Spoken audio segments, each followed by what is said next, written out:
Season's Greetings is an animated short created by writer and director Michael Dougherty in 1996 and was the precursor of this film. The film featured Sam as a little boy dressed in orange footy pajamas with his burlap sack head covering as he is being stalked by a stranger on Halloween night. The short was released as a DVD extra for this film and was aired on FearNet in October 2013 as part of a 24-hour marathon on Halloween. And that film was the inspiration for this 2007 Michael Dougherty film, Trick or Treat. What in God's name are you doing down there, Wilkins? Huh? Hiding bodies? Let them fight. You're a wizard, Harry. You're gonna need a bigger boat. I'll be back. Death has come to your little town, Jim.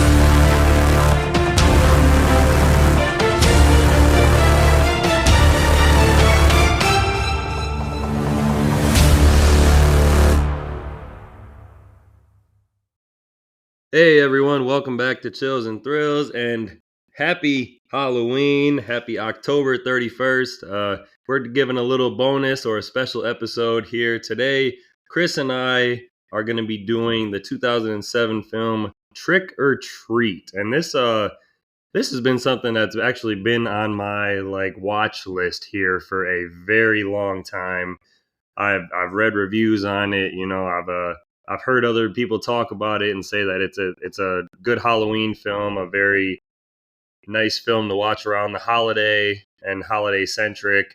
But I never actually got to it until watching it for this podcast. So I took two viewings of it to kind of study up and get ready for this, and I enjoyed the film. I had a good time with it. It's I liked the story a lot, how it is kind of an anthology film and kind of like four different stories that all interweave into each other, like characters from this story kind of show up at the end of another and things like that. But this is one that I could definitely see myself watching again come, future Halloweens and Octobers. So Chris, how'd you feel about this one?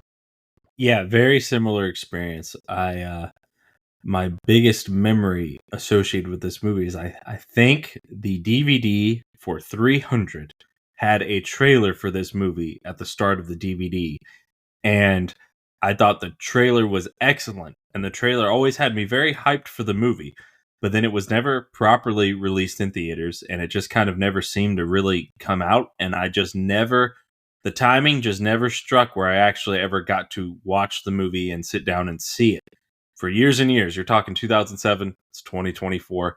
And then I finally, too, also just watched it for the podcast, heard all of the same positive things about you. The writer-director, Mike Dougherty, is also the writer-director of Godzilla King of the Monsters, a movie that I love. And so, it was nice to go back and see his first film. And yeah, it was a great watch. It was really fun, perfect sort of Halloween movie to sit down and watch and get some good, scenes and sequences and things. So I really dug it.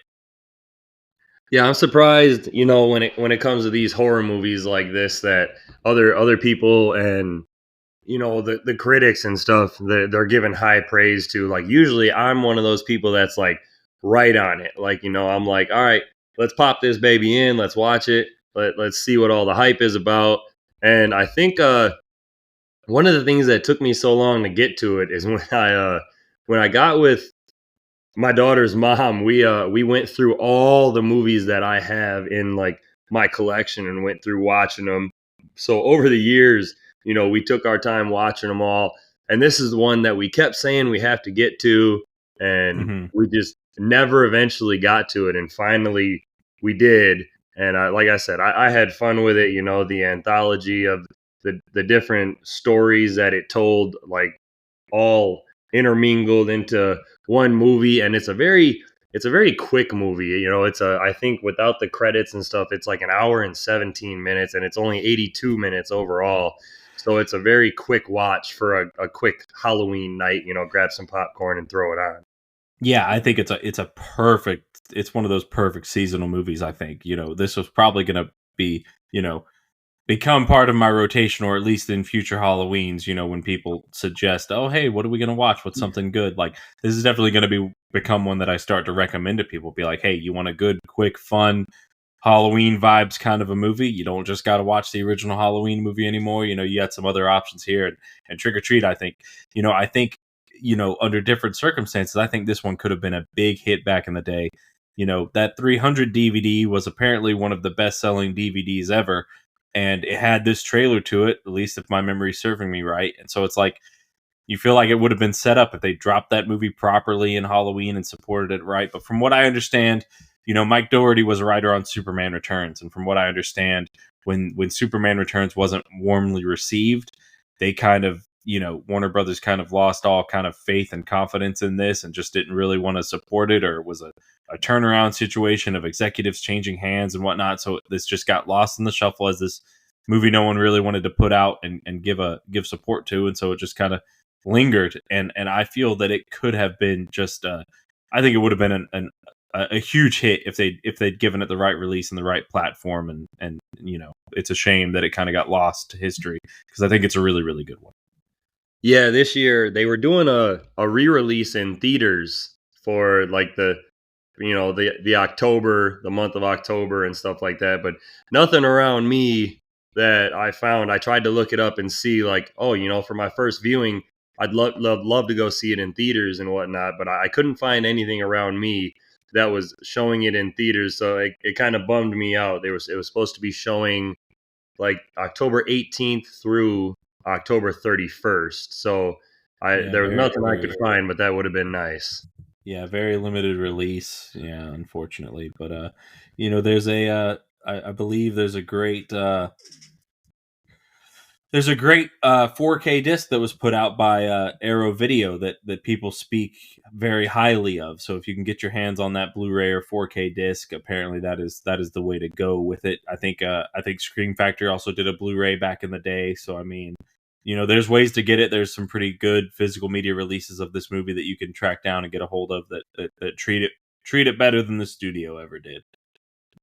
Yeah, that's one thing I was gonna do. I looked it up on Amazon to see, like, all right, well, I'll just buy the Blu-ray, but that'll be the way I watch it. And I seen that 4K was coming out this month, and I was like, it won't be here in time for the first watch for the podcast. So I ended up just renting it on digital. But yeah, I mean, I had a blast with this, and it'll definitely continue to be in my October viewings category. Yeah, I viewed it on Max, so it is currently on Max for those who are subscribed to that. Well, lucky you, I just rented it on Vudu. Nice.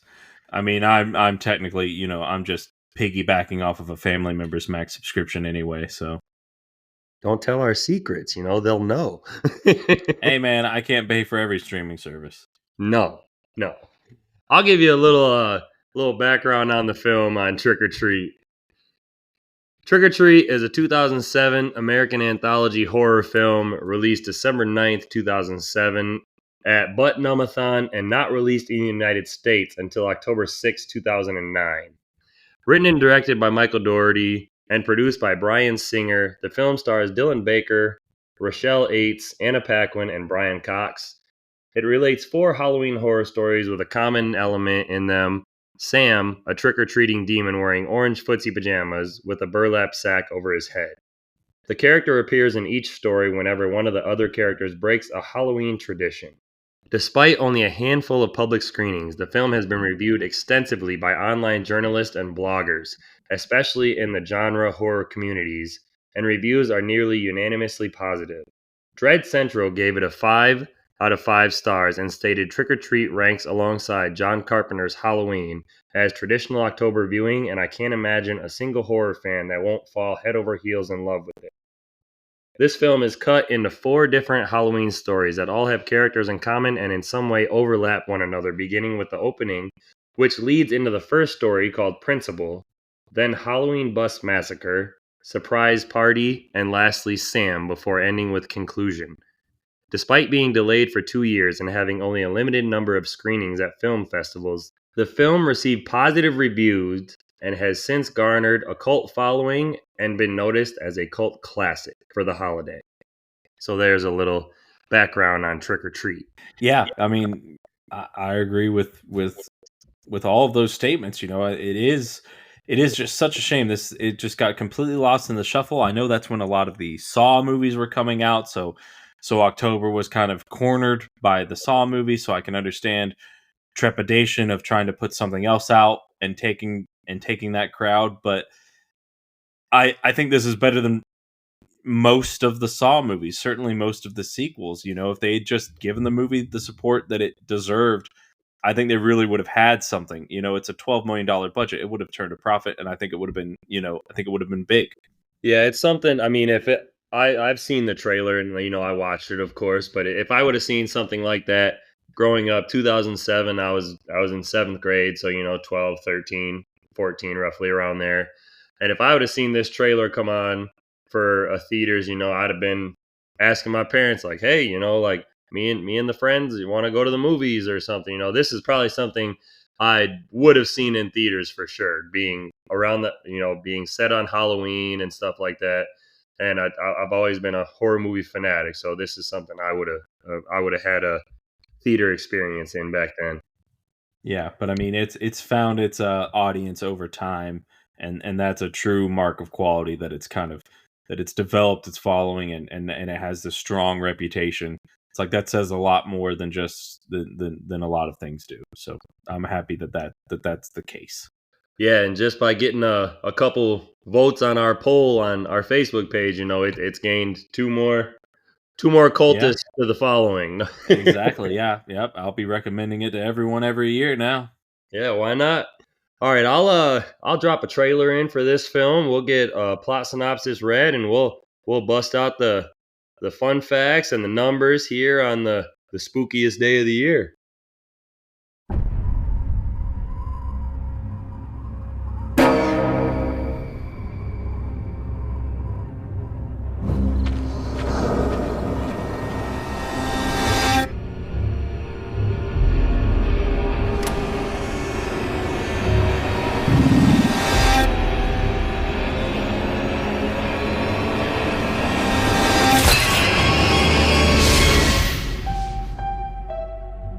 This is the one night.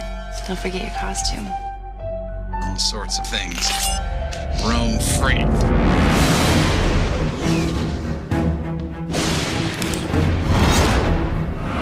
The Halloween School Bus Massacre.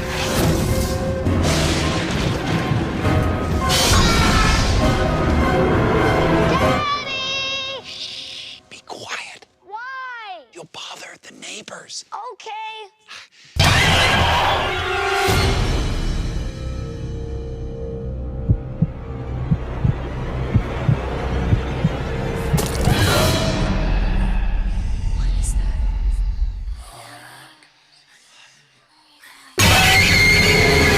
Wait. There's another tradition. Always check your candy.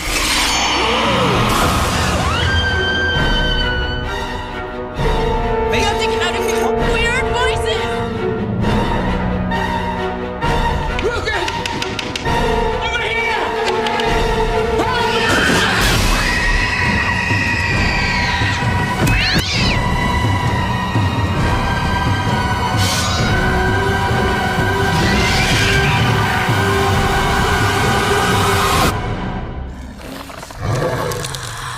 You gotta be kidding me.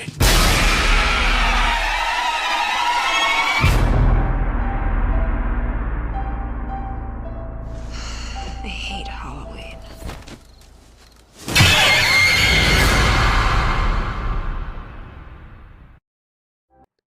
The film takes place on Halloween night in the fictional town of Warren Valley, Ohio.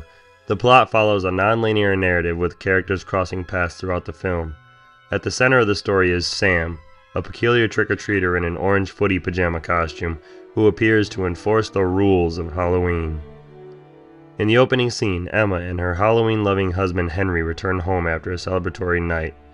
Emma, who hates Halloween, blows out their jack-o'-lantern before midnight against Henry's advice. As Henry falls asleep in the house, Emma tears down the decorations, but is then ambushed and murdered by an unseen assailant. Hours later, Henry discovers Emma's mutilated corpse on display with the decorations.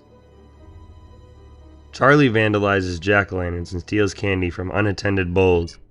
When school principal Stephen Wilkins catches him red-handed, Wilkins offers Charlie a candy bar while lecturing him on the importance of respecting Halloween rules and traditions.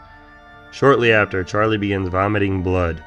As Charlie dies, Wilkins reveals that he laced the candy with cyanide.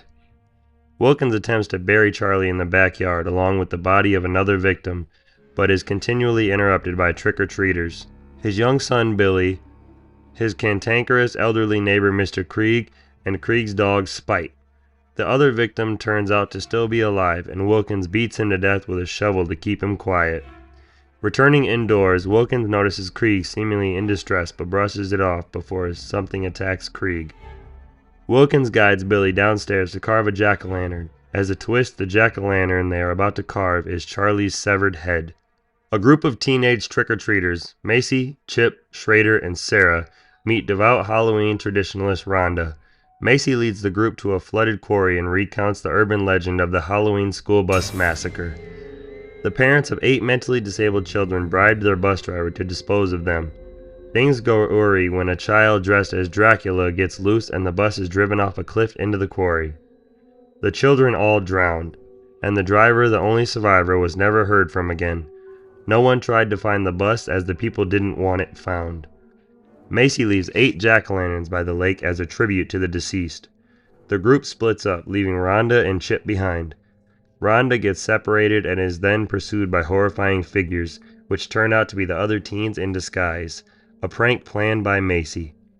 Realizing that the trick has gone too far, Schrader tries to comfort the hurt and terrified Rhonda while a bitter Macy kicks a jack-o'-lantern into the water.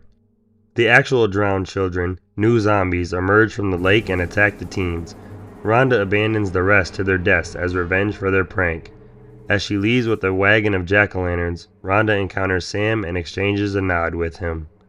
Lori, a self-conscious 22-year-old from out of town, joins her older sister Danielle and friends Maria and Janet for Halloween.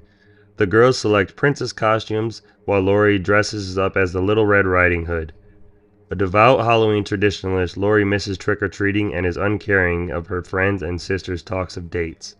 While the other girls pick up dates and head to a bonfire party in the woods, Lori stays and enjoys the town festival.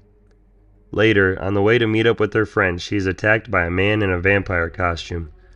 Lori arrives at the girls' bonfire with the injured and frightened vampire, who turns out to be disguised Stephen Wilkins. The girls shed their clothing and skin, revealing their werewolf bodies. Having chosen Wilkins as her first kill, as he truly deserves it, Lori also transforms and kills Wilkins before devouring him. Sam watches as the werewolves feast on their deceased dates.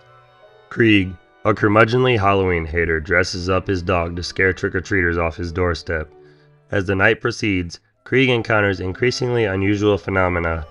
The front of his house is egged, the lawn is filled with ornate jack-o'-lanterns, and the hallway and ceiling are scrawled with Halloween and Samhain greetings. Sam ambushes and attacks Krieg. In their struggle, Krieg manages to unmask his assailant, whose head resembles a grotesque hybrid of skull and jack-o'-lantern. Krieg shoots Sam several times with a shotgun, knocking him down. However, Sam incapacitates and corners Krieg, who fails to get Wilkins to help him. When Sam tries to stab Krieg, he instead hits a candy bar, which had fallen on the old man's lap. With this, Krieg accidentally gives the candy to Sam, completing the tradition of handing out candies on Halloween. Satisfied, Sam spares a confused Krieg and departs. Meanwhile, photographs burning in the fireplace reveal that Krieg was the missing driver from the school bus massacre. A heavily bandaged Krieg gives candy to trick-or-treaters and witnesses other people upholding Halloween traditions. Billy sits on his father's porch while handing out candy and enjoying himself. Rhonda pulls her wagon filled with jack-o'-lanterns, and Lori and her friends drive by while laughing to each other. After Emma and Henry arrive at home, Sam sees Emma prematurely extinguishing the jack-o'-lantern and moves in to kill her as punishment. Krieg answers another knock at his door, and as the scene becomes animated, he is surrounded and brutally torn apart by the zombie children from the bus he drove off the cliff.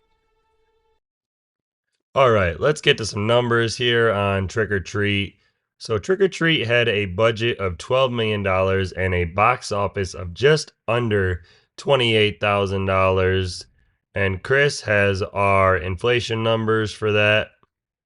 Yeah, so that budget would be about a solid 18 million today, and that box office is as little and insignificant as it is would be about 41,000 give or take in with modern money amounts. So basically nothing. Very sad story. Yeah, so it's they've talked about a sequel for this film, and since it's had such a huge like following since its release, and it one year that there's word of it, and then it's shut down, and then another 2 years later there's words of it again, and then it's shut down, and Michael Dougherty has stated that he would love to make a sequel if somebody would greenlight it for him. A studio would greenlight a sequel, but they just can't seem to ever be on the same page. Yeah, and Legendary was, it was Warner Brothers and Legendary that produced the original, and Legendary still does the Dune films and the MonsterVerse films with Warner Brothers, and Legendary was, of course, behind King of the Monsters that Dougherty was the writer and director of. So it feels like the relationships and the business ties are all there, that Legendary would easily be able to like they don't have another 12 to 15 million to foot the bill for a sequel to Trick or Treat, and let Mike Dougherty just kind of cut loose and do his thing. And you don't think you'd be able to turn a profit on that with a global market? You don't think you could pull 30, 40, 50 million from a global release of that? Like, it just seems like something that it's of such a small scale, it's hard to see what the big arguments against it. Like, would it really be considered that big of a risk? This isn't, $100 million blockbuster, or Guillermo del Toro getting 50 million for Crimson Peak that ends up being a disaster. You're talking 10, 15, 20 million dollars tops. It's like, how do you lose money with a movie that cheap? So I hope that it can be conjured up, and that it can happen, and that it can come together, and that Legendary or someone will greenlight more Trick or Treat. I would not be against it. People have said that Sam in this film could be the another next great horror icons, but you never know what it could turn into. I think I love the idea that it's set up from the get-go as an anthology series, so that leaves you with a lot of opportunities to just do a lot of unique stories, a lot of sort of mini movies, a lot of sort of tying in and connecting and playing around with the narrative structure and the editing of the movie. Like, it just gives you a lot of stylistic flexibility to set it up as an anthology from the get-go. So you could just do a lot of unique stories in this world. Absolutely. You kind of like, Halloween tried to do it back in the day, and if it would have been successful back then, we would have had a very different Halloween franchise. But I think, with this coming out how it did, and like stating that it was like an anthology film and stuff like that, people still like see it today, and they think, oh, like they don't expect anything. They go in not knowing what to expect from it. So when they see that it's actually a good film, they're surprised by it, I think. Yeah, and it was kind of, it wasn't done as one of these like tiny budget horror movies like a Saw with a bunch of unknowns or something like that. For example, like it has, Anna Paquin was in, and Brian Cox were in X-Men movies, like these were, one of the actors was in, he was the doctor in one of the Spider-Man 2 or something, like these are people that were kind of in and out of some fairly mainstream movies. Like it feels sort of A-list in the way that it's kind of put together. It doesn't feel like some tiny low indie horror movie that a studio acquired. Like it feels like a more A-list studio production, and it's just such a shame. It's like they could have had something really hot with this property. And yeah, I feel that if the Halloween title wasn't taken already, that Halloween would have been a great title for this movie. Absolutely. This film, Trick or Treat, is rated a 6.7 out of 10 on IMDb, an 83% rating on Rotten Tomatoes, 76% rating on Metacritic, and 77% of Google users liked this film. So I mean, all around from the critics, I mean, this was something that, I mean, I'm sure they seen the trailer, or most people that reviewed it didn't expect it to like it as much as they did. And I mean, it got some love from the critics, which is a little surprising for a horror film. Uh-huh. It's got solid filmmaking fundamentals, that it's an interesting narrative. It's not just a simple kind of creature feature slasher movie, schlocky kind of a thing. Like there's it sounds so pretentious to say it, but there's some filmmaking going on here. There's a vision. Absolutely. My last number for you is the one we always rely on for these horror movies, is that there are a total of 27 deaths in this film, averaging out to one death just over every 3 minutes. It's like literally about 3 minutes and 2 seconds of the film. That's a good clip. All right, some fun facts. The kid with the lollipop in his mouth who peeks in on the girls in the changing rooms when they are trying on Halloween costumes is Quinn Lord, who also plays Sam throughout the rest of the movie. Very nice. Never a bad thing when you can get two parts in one movie. Yeah. Most people are happy to have one part in any movie. The performers under the mask playing the kids on the school bus all had real disabilities or injuries, and they apparently had a blast during the shoot. Their costumes were inspired by a mix of photos from Ralph Meatyard and Diane Arbus, capturing real mentally disabled children on Halloween in their own homemade costumes. That's interesting. That's a little dark, kind of a little bit, or maybe a little. I don't know. That's a unique bit of trivia. I'll say that. Yeah, I mean, having kids with real, disabilities or injuries, but I'm not saying that's dark. That's not what I was. That's not what I was implying. The whole like, oh, we're gonna use other photos of previous individuals on Halloween. Like that's just, I mean, that's the part that kind of caught me off guard. Like, okay, like that's interesting. I'm not advocating against giving them opportunities to be in the movie. no, not at all. I was just going to say that it was cool to hear that they had fun on the shoot and yes. That. Yeah, good lordy, yeah. It was the inspiration behind the costumes. It's just like, oh, that's a weird place to go, I guess. That wouldn't have been, my first guess. Yeah, like you would think like maybe if hearing the trivia, it's like, okay, well maybe they picked out a costume that this specific kid wore when he was younger, not another mentally disabled kid. Like there was a picture of him or something. Yeah, that was just a little bit of an off the wall kind of a bit of trivia in the back half there. Sorry for catching you off guard there. Yeah, no, that's okay. I didn't want to imply that I'm like, oh man, that's dark. They use those kids. I'm like, no, that's not what I was saying. Oh man, let me get back to this. We're getting canceled on Halloween. Oh, the fight scene between Sam and Mr. Krieg involved an 8-year-old stunt performer as well as an adult stunt woman during the scenes. Had to be. I wonder if it had to be some kind of little person or a very short-statured lady to be her. Unless she was the stunt person for Krieg. I don't know. You got me beat on that one. That is all. I have no idea. That's interesting. That's cool. This one for the film is they couldn't use any recognizable candy wrappers because all of our candy in this film is either poisoned or filled with razor blades, and they had to create their own instead, which was kind of fun because they came up with stuff like the big fudge log Darty revealed. Yeah. I don't know if the big fudge log is what I would come up with as a name for a candy bar, but I can absolutely understand that you would want original candy as all of the sort of bad candy. And my sort of creative side of my mind is going nuts like, oh yeah, if you have your original candy brands, then those original candy brands could be reoccurring throughout a franchise of these movies, and you could get really fun with that.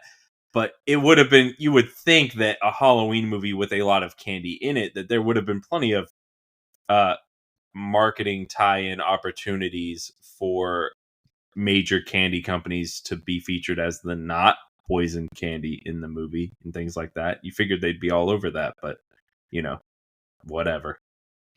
Yeah, I'm sure if they used a Snickers or something and it was poison, I'm sure they would have a lawsuit or something on their hands. Yeah. Just how companies are nowadays. Yeah, of course, I can understand you want to protect the brand, but I mean, hell, if anything, if I were the candy company, I'd be like, yeah, show that this other made up brand is lethal, but then show that ours is the candy people are eating and not getting sick from. Absolutely, could have been a good thing for candy companies. Yeah, and keep me away from the big chocolate log or whatever it's called. The big fudge log. Like that's even worse. Anna Paquin's character Laurie in this film is named after Laurie Strode from the original Halloween in 1978. Never hurts to have a good reference to that classic film. Not at all, and it's usually always happens to do with Laurie Strode. Yep. Oh, the look of Brian Cox's character, Mr. Krieg, in this film is based on Halloween's and The Things director John Carpenter. I would not have thought that, but now that you mention that, that's very true. This sort of John Carpenter had that phase where he sort of had that that long kind of hair, where he just had that look about him. And now that you mention that, it's like I totally see it. Absolutely. As soon as I read that, I was like, it makes sense. Makes total sense. This film won the 2009 Freight Meter Award for Best Horror Movie. So that, again, this film getting more acknowledgement. So it's always nice to hear. Yeah, absolutely. The rock quarry scene where the kids, they tell the spooky story about the school bus massacre was originally conceived to be in a pumpkin patch, was where they originally told that story. Interesting. I also read somewhere that it was going to be like a graveyard. Yes, that was also one. Yeah. So, I read one piece of trivia that said that the script was rewritten something like 18 times, and it has the kind of vibe of like a very sort of, there's so many details in the way that all the stories cross over and interconnect. It feels like something that they spent a lot of time in the script room getting all of the fine details of it properly coordinated. Yeah, and I mean, it shows. I mean, for as short of a film it is and whatnot, and it's pretty dense. Yeah, I like all the characters and stuff like that. We'll get into all that, but the 2 times I watched this so far, I absolutely had fun with it. So yeah, it's more a good time. More to come. Mm-hmm. The werewolf transformation seen by the campfire is a nod to The Howling from 1981. That's a good callback. The zombie kids who kill Mr. Krieg at the end of the movie are seen around 3 minutes into the film leaving his house, satiated in his blood. So I had to go back to the beginning of the movie because how it does the earlier in the night and the later on and stuff like that through the film, it kind of jumps around. I had to go back to the film and be like, oh damn, there they are. So I like the continuity in this film. That's awesome. Yeah, I definitely I noticed on the walkthrough you have the moment where he's he's banging on the door and gets ignored by his neighbor, and then that comes back. I knew that was going to be coming back around full circle. I'm like, we'll see the other side of that. I'm sure of it. Yeah, I absolutely love how they did the jumping around in this, and you see the same scene from 2 different perspectives. I thought that was phenomenal. Yeah, and I'm usually not a fan of that kind of sort of editing in movies, but when it's done well, it can be really, really cool. Absolutely. I got 3 more for you. There are 8 locks on Mr. Krieg's front door, 1 for each child that was on the school bus. That's a nice touch. See, that's a kind of detail that it's like, that comes from being rewritten or 18 times or having 18 drafts of the script, those fine details. Yeah, and I like finding all these because it something like that is something that I'm probably never gonna add up in watching the film, but I like seeing the or finding these, and then when I watch it, I can like think it to myself, or if I'm watching it with friends, I can be like, yeah, this is why he's got 8 different locks or something, because I'm that nerdy guy. Yeah, the Anna Paquin storyline with the sorority girls that end up being werewolves is loaded with a lot of sort of witty lines like that. Oh, mom said she was always the runt of the litter, and she's dressed as Little Red Riding Hood who gets eaten by a wolf, and she's a werewolf. That whole storyline was loaded with that stuff. It's like you knew something was coming. I was absolutely, and I'll bring some of that up a little later, but I was absolutely gonna go there. But I'll get these last 2 fun facts out of the way, which is in 2008, this won the Audience Choice Award, the Screamfest Horror Film Festival. And in 2009, this won the Silver Audience Award at the Toronto After Dark Film Festival. So, again, this film has got a lot of recognition.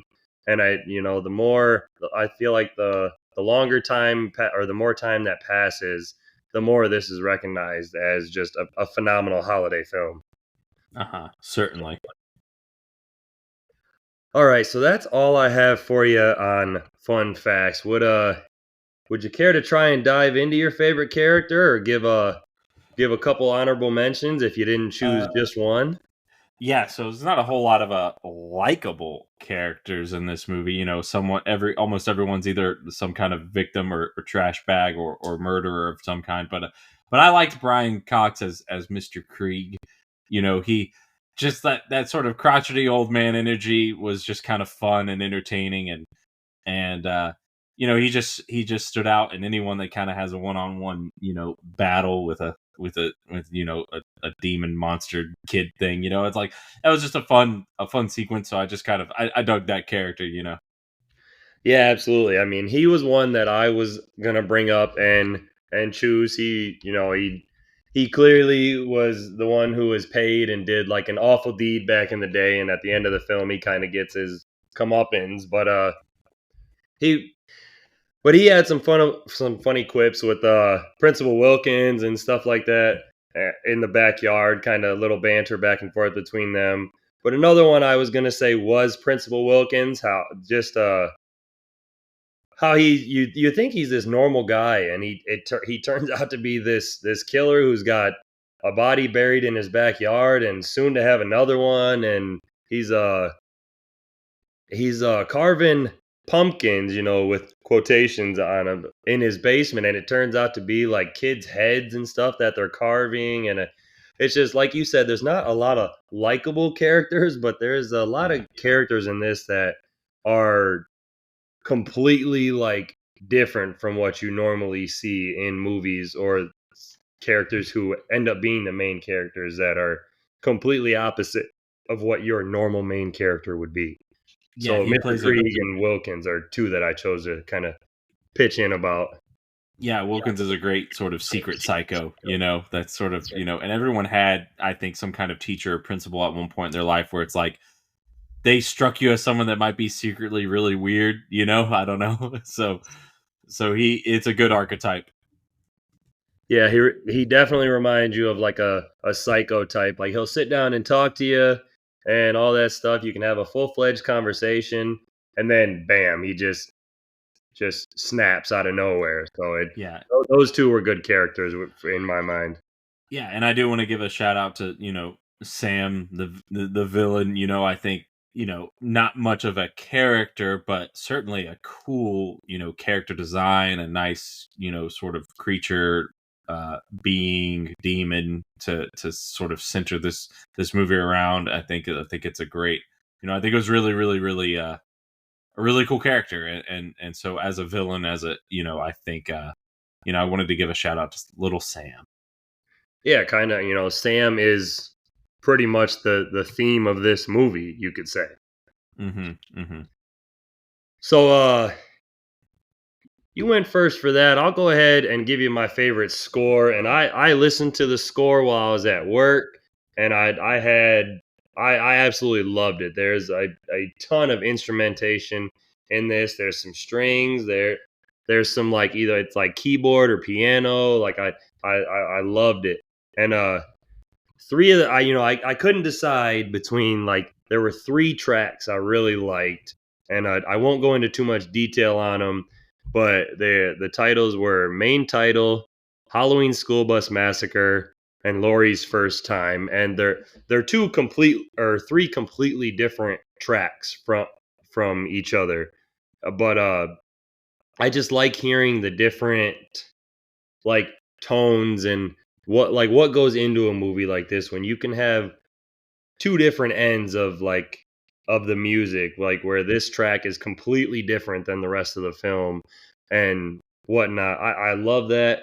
If you're someone that likes listening to soundtracks or movie soundtracks like this or OSTs, like, this is definitely one I would recommend. It's about 55 minutes to an hour, I think it took me to listen to this, and those were just three of my favorite tracks. And of course, a little later on here, I'll splice some in so anyone who listens to this can enjoy it.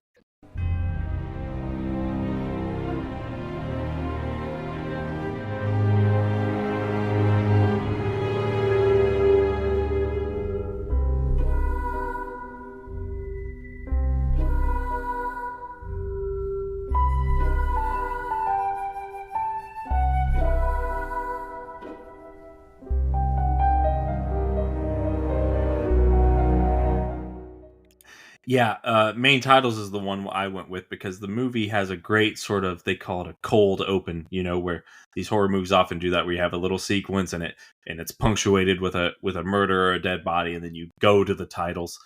It's sort of that old fashioned kind of horror movie vibe to it, and the Main Title tracks, like, it just it just, if the opening of the movie didn't really sell you on the kind of dark fairy tale that you're in store for, the Main Title track does do that, and it just sort of sets the stage so well musically, in the same way that the opening music for a Friday the 13th or the opening music of Psycho during the credits, it gives you that energy, that vibe check of what the movie is going to be about, and I really, really like that. So Main Titles is the one I went with.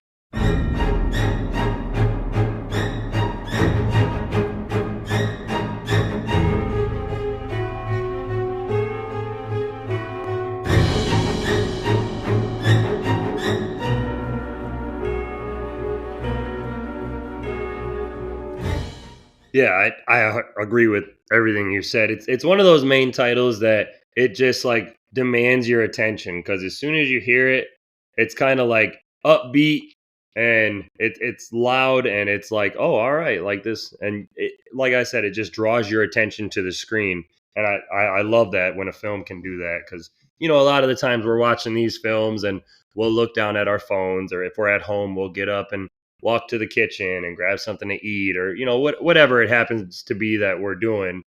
And I feel like if I was in the kitchen getting something to eat and that music came on, like, I would poke my head around just to see what's going on the TV, or it's just one of those soundtracks from the film that just catches your attention. So I 100% agree with you. Yeah, it keeps you locked in. Absolutely. What was your favorite quote from the film, or most memorable line if you had one? So I picked two, or two that I'd like to talk about. One of them purely for the comedic value, where they're talking and the kids are talking, and they go, "Is that Rhonda the retard?" And then she corrects and says, "She's not a retard. She's an idiot savant." I just liked that clarification, and these days that's considered a word you can't use, so it's always kind of fun to go back to movies just 10-15 years ago where it was being thrown around and used for comedic purposes or insults or whatever. I think the world's a little too sensitive to these things, so I like that line exchange, and I like the correction that it's like, don't call someone a retard, she's an idiot savant, whatever. I like that. That's fun. And then early on in the movie, there's, between Principal Wilkins and Charlie, there's a dialogue exchange where he says, "Wait, there's another tradition. Always check your candy." And that's when Charlie's been poisoned. And I like that because it's that sort of, it's that turning moment where it's like, okay, this guy isn't just being a little weird, he's a psychopath, he's a murderer, and it's just, I like lines of dialogue like that immediately sort of change the whole tone and perspective you might have on a character or situation. And always check your candy's a good that's a good mantra to have for a holiday like Halloween. Kids, today, check your candy. But I pretty much you stole part of mine, not the whole thing, because I like the whole time he was talking to Charlie, I kind of liked it to where he's like, smashing jack-o'-lanterns, stealing candy. It's okay. Believe it or not, I was just like you when I was a kid, till my dad set me straight, that is. See, my dad taught me tonight is about respecting the dead, because this is the one night that the dead and all sorts of other things roam free and pay us a visit. Sorry, all these traditions, jack-o'-lanterns, putting on costumes, handing out treats, they were started to protect us, but nowadays, no one really cares. And then they have a little banter back and forth, and then they get into your part of your line where he's like, "Oh wait, there's one more tradition. Always check your candy." And I just thought it was like, I didn't think it was going to take that turn. Seeing it, I didn't think this character was going to be one of the bad guys, or a murdering principal. But I do like how it turned so quickly, as like you can see Charlie kind of, his face kind of turn, and Mr. Wilkins knows it, and he just gives him the "oh yeah," and right there that something of a switch is flipped. So I absolutely like that line as well.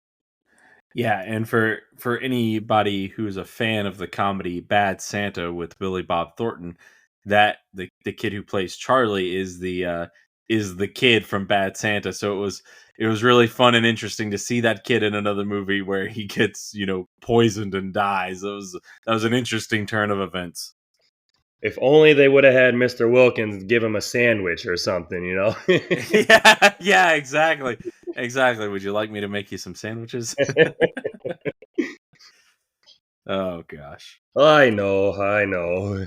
Oh man, I'll give you my favorite scene of the film, and I honestly like the school bus massacre flashback like story scene, to where they're kind of given the monologue of like how everything happened, and it flashes back to the bus driver like kind of like making sure the kids can't get out of like their chains and seat belts and everything else that's on the bus, and he gives each one of them a piece of candy, and the one kid is like reading off the addresses to the house, and another one's like, "I want to go home. I want to go home. I want to go home."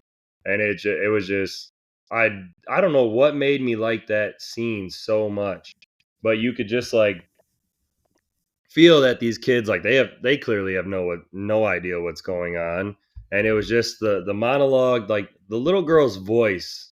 I mean, she might not have been a little girl, the teenage girl's voice. It kind of, it went very well with like she did a very good reading of it over the scene.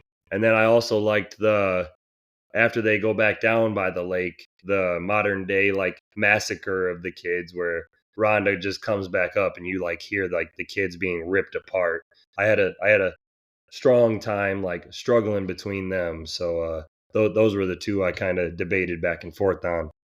Yeah, those were excellent sequences for sure. It was a very sort of that school bus massacre flashback. That whole story was great. I think it's an underused tradition in horror movies to kind of have the scene where someone tells a sort of creepy story, and then you flash back and you get this very stylized, exaggerated display of that story happening, like Cabin Fever does something like that in the first one with the bowling alley massacre or whatever. Like when movies do that, I just think when horror movies do that, it's really cool and engaging.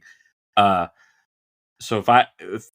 for me, if I've got to pick a favorite scene of the movie, it would be the Sweet Dreams scene where you have the sorority girls revealing that they're werewolves and transforming to the sounds of Marilyn Manson's cover of Sweet Dreams. And it's that perfect like gothic horror kind of moment where you're playing this dark rock song, and it's this perfect interplay of what horror movies do, where they're kind of intermingling like sexiness with murder and violence and monsters all at once, and it's just this whole like it's this wild sort of cinematic moment of this just oh crap kind of what the hell are we in store for kind of a sequence, and it's one of the standout moments of the whole movie for me. Yeah, I agree with you. And one of the things that like you catch on to later on in the film, like you brought up earlier, one of the things that you don't realize these girls are like werewolves or anything, but how you said like mom always said that she was the runt of the litter and stuff like that. But some of the other stuff they say in the beginning were like last year we were in Tampa and we went as, sexy nurses and no, Janet, Tampa was 2 years ago. I remember because you puked doing a guy in his pickup truck, and you think that means like sexual. And after this, it's like Mhm. no, she was eating a guy or whatever, and she ended Yeah, at up. one point, doesn't she refer to like they talk about how she got a girl and she's like her ass tasted so good or something like that, like it's like these weird double entendres that when you go back, it's like okay. Well, yeah, the one girl replies, "I ate some bad Mexican, and it was in a Jeep." And you just think she's talking about food, and later on in the film, you realize that she's talking about eating an actual Mexican guy in a Jeep, 2 years Yeah, ago. So it's yeah, just it's it's very funny how they yeah. did that with certain like lines in the film. Yeah, I loved it. That was a lot of fun. Oh, here's your quote here. It says, "Yeah, and Maria's sailor was a girl. So what? She had a nice ass. It all There tastes you the go. same to me anyway." There you go. There you go. There you go. Eating ass jokes in 2007. This movie was ahead of its time. They had no idea what was to come. Yeah, what they unleashed upon pop culture. All right. What was your favorite death in the film if you had one? Uh Man, that's tough. Oof. I I liked the way in not because of how violent it was, but I liked the way the vampire biting the girl's neck was filmed and revealed, and then you just see that she's sort of drained of all of her blood. That was a moment that, in terms of like, you think you're starting off with horror movies, you never know if you're when it gets a little sort of sensual, you don't know if it's gonna be a little kind of sexy time kind of a scene, or if it's gonna take this dark violent turn. And this one was just kind of like this slow reveal of what was happening, and it just was very effective to me. So I like that one. Like psychologically, that one was like the one that was like that was sort of like the most effective, even though it wasn't the most violent. Absolutely. And that's a good one as well. I ended up choosing Charlie's death right there in the beginning just cuz you think, again, he's with his neighbor or somebody that he clearly knows and he's just eating some candy, having a nice conversation, and then you could tell something's wrong with the kid. And as soon as he just starts hurling and throwing up that blood and chocolate and poison, it's just absolutely crazy. And then the aftermath that we get, where as I mentioned a little bit earlier, his head is cut off, and that's the actual pumpkin that Mr. Wilkins and his son are going to carve, and then he Mhm. buries the body in the backyard. And I just thought that was a brutal way to go for a young kid, because you know what, how many kids don't like candy, and when they're offered a piece of candy from like their neighbor or Mhm. someone they know are going to trust them. So I Mhm. thought that was a great spin on that. Yeah, great, and a great sort of like very sort of like bloody, shocking kind of death to kind of get you into the mood of things, and he was not, that fudge log didn't go down very well.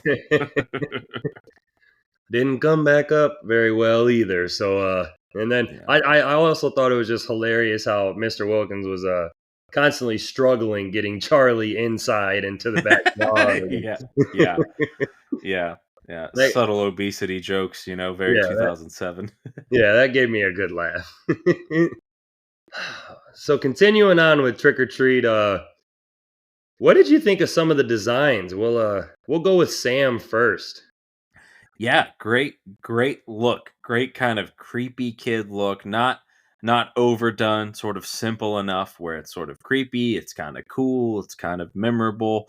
Yeah, I thought it was a really good sort of antagonist look for a Halloween movie.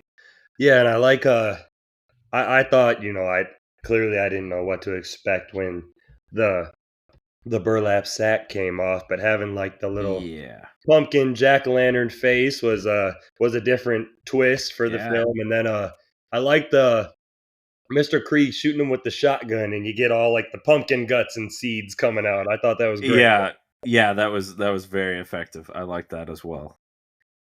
And then I won't go into kind of the school bus massacre kids. They were kind of just zombie-ish and whatnot. So I kind of thought we might skip past those and see what we thought of the werewolf design, because I didn't, for a 2007 film, I actually thought it looked pretty good. And I've seen The Howling. Um, Not one of my favorite movies, but something I can watch and enjoy. But the werewolf scene was great. I thought the transformations and stuff, like I liked the how like one of them would look to the sky and all of a sudden she'd look back down and her eyes were a little bit bigger and yellowish. Mhm. And so I did like the design of the werewolves. Yeah, I liked it too, as well. Kind of a bit more of the gothic, kind of like lean and lankier sort of werewolf look. For something more mainstream, sort of the way it was done in Harry Potter and the Prisoner of Azkaban. A little bit that way, as opposed to the sort of big Giga Chad werewolves you see in a movie like Van Helsing. I like that look of werewolf as well, but these are the more like creepier creature of the night kind of a werewolf design, and I liked that, since these were all ladies. They were all it's got a bit more of a feminine kind of a vibe to it, and I liked it a lot too. And interestingly enough, Michael Dougherty opted to not go for CGI transformations or very digital transformations for them, because he always felt that those transformations looked a little hokey or didn't hold up well. So it's all sort of makeup, practical effects, creature design, in camera, which was nice. Absolutely. You always love practical effects in film like this and whatnot, and in 2007, who knows what they could have done with CGI? Because I mean, Well, not with $12 million. That's the thing. Horror movies that try to step up and use CGI, the CGI is never very good because they just don't have the time and money to do it right. So it's always better if you've got a low budget horror movie, just try to do as much of it in camera as possible and just cut around it. absolutely, I couldn't agree with you more for that. So with that being said, clearly this has become like an all-time favorite amongst horror fans, a cult classic. So what are some final thoughts for you on this? I know you've only had one watch at it and I've had two, but what are your thoughts?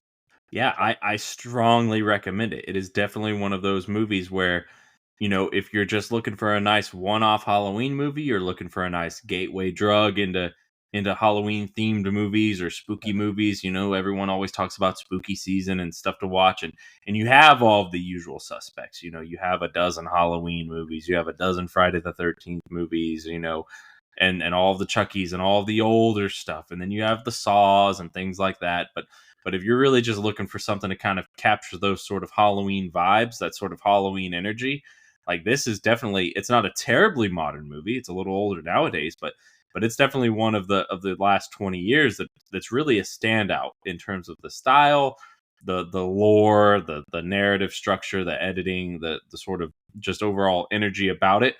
It's like this is a great one to kind of, and it's very short, sweet, very effective. So it's one that I would strongly recommend to anyone that has never seen it. Definitely check it out. Definitely get a couple of friends together, sit down with your girl and watch it, because it's a solid one. And I will actively keep fingers crossed for some kind of sequel or follow up, because I would like to see more of this world. Absolutely, I agree with you. I'll show my hand a little here. And every October and around Halloween, I watch the usual culprits, the Halloween franchise. I'm a big Hocus Pocus fan, or during the month of October. That's because you're lame. I It's no word. I had a couple of friends who were like diehard Hocus Pocus fans, and I was like, I'm not ever gonna watch Hocus Pocus. I don't give a crap about Hocus Pocus. So I give people crap when they love Hocus Pocus. That's all. I will support that original until the end. Just like usually the first Halloween Town in my house is on sometime in October. Beetlejuice is on sometime in October. But this is one of the films that after watching it will be added to my resume of films to watch from October 1st through October 31st, and maybe sometime throughout the year other than that, but for sure at least in the month of October, I thoroughly enjoyed it. And like Chris said, it's a very quick film. It has a very brisk pace, and I absolutely loved it. And I'll be watching it again here soon, I'm sure. Just after we talked about it, just to see what I missed and what we could have brought up more or something, like I always do. But yeah, this is definitely a 100% a recommend for me, especially during the October months and the holiday season for Halloween. So if you haven't seen it, definitely give it a try. Put it on the list. Absolutely, like I have done with so many that Chris has recommended to me that I'm yet to get to. That's all right. But yeah, I think that's all we got, man. I definitely had a good time watching this, so I'm definitely glad that our voters voted this one amongst the others. We had like Hubie Halloween, the Addams Family, and others like I would that. like to personally thank the listeners for sparing me watching Hubie Halloween. I would have done it, but I was not enthusiastic about that one. Nothing against Adam Sandler, but I'm more of a 90s, early 2000s Adam Sandler fan, not a huge fan of the Netflix Adam Sandler. Nope, I understand that. But, the Addams Family could have been fun. There was the newer Munsters film that came out, Rob Zombie's 31. And, coming up on future Halloweens, I'm sure we'll have another poll for next year, and we'll see what the voters have for that one. But I enjoyed them picking this one. This one got nearly half the votes, so they clearly knew what they were talking about, as we both enjoyed it. Yeah, and I'll say this, in defense of Hubie Halloween, you mentioned it to me, and I had no idea what it was. And then since you've mentioned it to me, I've seen like 5 to 10 people all bring it up in some level of conversation somewhere. So, I mean, heck, those fans are out there, but I had never heard of it until you mentioned it. I didn't know what it was, parody, comedy, horror movie. I had no idea. So, but, it's got its fans out there, I suppose. Well, it's Halloween. Give it a try. Give it a quick hour and a half try. I'll put it on the list. Yeah. Oh, well, anyone who's out there listening, we appreciate it. As always, Chris, thanks for joining me, because this one was a last-minute, spur-of-the-moment thing where it was like, all right, you know what? It's the holiday. Let's put out a Halloween episode. So I appreciate you joining me and making this one work. Yeah, as the after-school specials might say, thank you for joining us for a very special episode of Chills and Thrills podcast. Absolutely. Attaboy. Perfect. But yeah, everybody out there, stay safe, check your candy, and again, happy Halloween. So thank anyone who's out there listening. Thanks, Chris, again for joining me. And Jason Goes to Hell is released on Monday. And again, happy Halloween, and until next time. That's right. There's another tradition. Very important.